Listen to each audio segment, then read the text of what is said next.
पैसा प्यारा पंडित जी को, पैसा प्यारा मुल्ला को, पैसा देकर नेकी खरीदो, दान है प्यारा अल्लाह को। जी हाँ दोस्तों, मैं आरडी भारती और आप देख रहे हैं बिहारी सुल्तान। आज आपके लिए खास रिपोर्ट हम लेकर आए हैं। बहुजन समाज पार्टी को साल 2019-20 में कितना चंदा मिला, चुनाव आयोग ने खुलासा किया है और सभी दल के बारे में खुलासा किया है। मैं ये बताने वाला हूँ कि करोड़ों में जो है इनकी राशि बनती है। सबसे बड़ी बात यह है, उत्तर प्रदेश में बदायूं डिस्ट्रिक्ट में 50 साल की महिला के साथ गैंगरेप होता है, जिसके बच्चे जवान हो, और ऐसी महिला को गैंगरेप के साथ मार दिया जाता है, मर्डर करके उसके घर भेज दिया जाता है, यानी घर पर जाकर छोड़ देते हैं। इसको कहते हैं जंगल राज। बदायूं जिला का उघैती थाना है, थानाध्यक्ष को निलंबित कर दिया गया। 44 घंटे के बाद उसकी पोस्टमार्टम रिपोर्ट होती है, और पोस्टमार्टम रिपोर्ट जब आती है तो पता लगता है कि दरिंदगी की गई है, और जो भी अपराधी हैं, आरोपी हैं, वो गिरफ्तार नहीं होते हैं। पुलिस इधर की उधर घुमाती रहती है। क्या उत्तर प्रदेश में 50-60 के उम्र की भी महिला अब सुरक्षित नहीं है? ये सबसे बड़ा सवाल है कि आप बच्चियों के ऊपर दोष देते हैं। कभी मासूम बच्चे के साथ ऐसा होता है, क्या अब बुजुर्ग भी वहाँ पर असुरक्षित हो गए?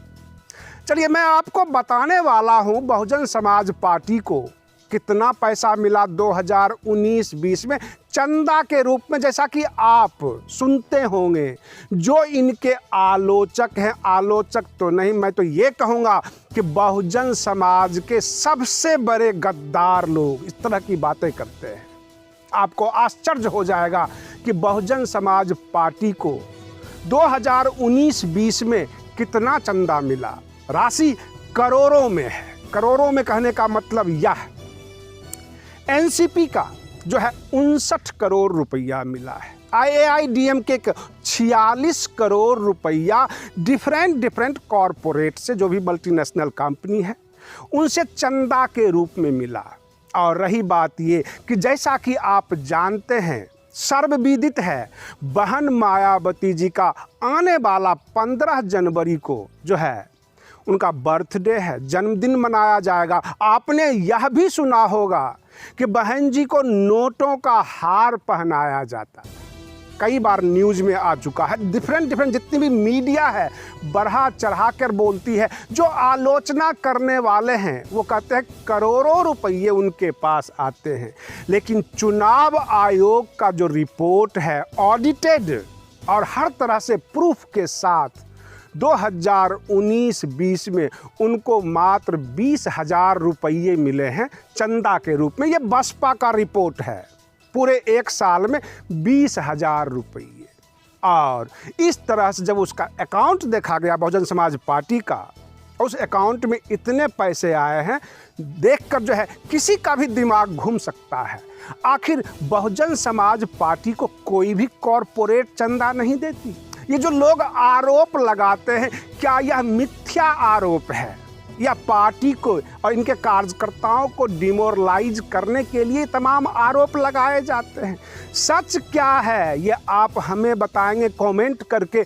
अगर आप कहते हैं कि मैंने सारी संपत्ति बेचकर दे दी, तो कहाँ दिखता है, कौन से अकाउंट में दिखता है, ये जरूरी है। मैं आपको आज तक ये कहता रहा कि जब मैं इनके दफ्तर में जाता हूं तो बड़ी मुश्किल से इनके कार्यकर्ता, इनके नेता चाय पिलाते हैं। बहुत सारे लोग कहते हैं हमने 20 लाख 25 लाख रुपये देकर जिला अध्यक्ष बना, कोऑर्डिनेटर पैसे देकर बनाया जाता है।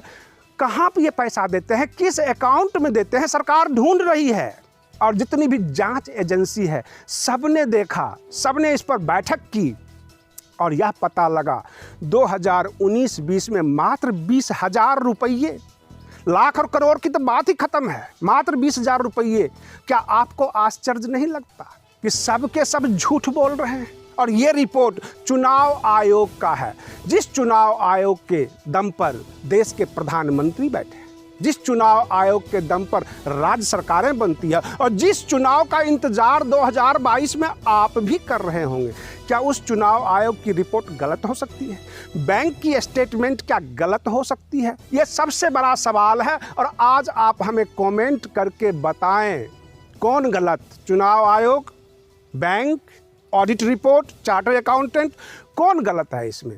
क्योंकि मात्र 20,000 रुपये नजर आए हैं इनके दान राशि में, यानी नील रिपोर्ट है, जबकि इस देश की जितनी भी राजनीतिक दल है सबको इससे ज़्यादा है।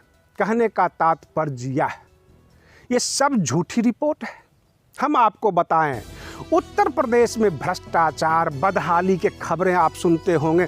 आप यह भी सुनते होंगे कि बहन मायावती जी के जो नेता हैं, जो बसपा के नेता हैं, वो फॉर्च्यूनर से घूमते हैं। आपने यह भी सुना होगा अच्छे कपड़े, अच्छे जूते वाली भी न्यूज़ हमने आपको दिखाए हैं।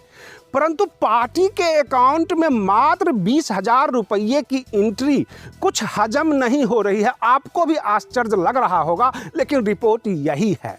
और इस तरह से पूरे देश में बहुत सारी राजनीतिक सरगर्मी चल रही है, जैसे कि उत्तर प्रदेश नहीं बल्कि उत्तराखंड के हरीश रावत जी, जो उत्तराखंड के पूर्व सीएम थे, उन्होंने कहा कि सोनिया गांधी जी और बहन मायावती जी को भारत रत्न से नवाजा जाए। और इस पर जदयू, भाजपा सबने पलटवार करते हुए कहा कि जब कांग्रेस का शासन था तब सोनिया गांधी जी को भारत रत्न मिल जाना चाहिए था। प्रश्न ये उठता है कि हमने कई बार आपको बहुजन समाज की महानायिका सावित्रीबाई फुले और बाकी लोगों के बारे में हमने रिपोर्ट दी है। बहन मायावती जी का योगदान कम नहीं है और मेरे विचार से, ये मेरे निजी विचार हो सकते हैं कि इनको भारत रत्न मिलना चाहिए, क्योंकि इन्होंने बहुजन समाज को जगाया है। इस देश के सबसे बड़ा राज्य उत्तर प्रदेश को इन्होंने जगाया है। यहाँ के बहुजन समाज जागरूक हुए हैं, तभी तो इतने राजनीतिक दल बनते हैं, तभी तो इतने संगठन बनते हैं। अगर कोई विरोध कर रहा है आपका, तो यह भी समझिए यह भी एक जागरूकता प्रोग्राम है, क्योंकि आपने इतना जगा दिया कि लोग छोटे छोटे संगठन बनाने लग गए, आपके विरोध में उतर गए, उनमें समझने की ताकत आ गई, विरोध करने की ताकत आ गई। कहने का तात्पर्य बहन मायावती जी इधर भी हैं और उधर भी हैं।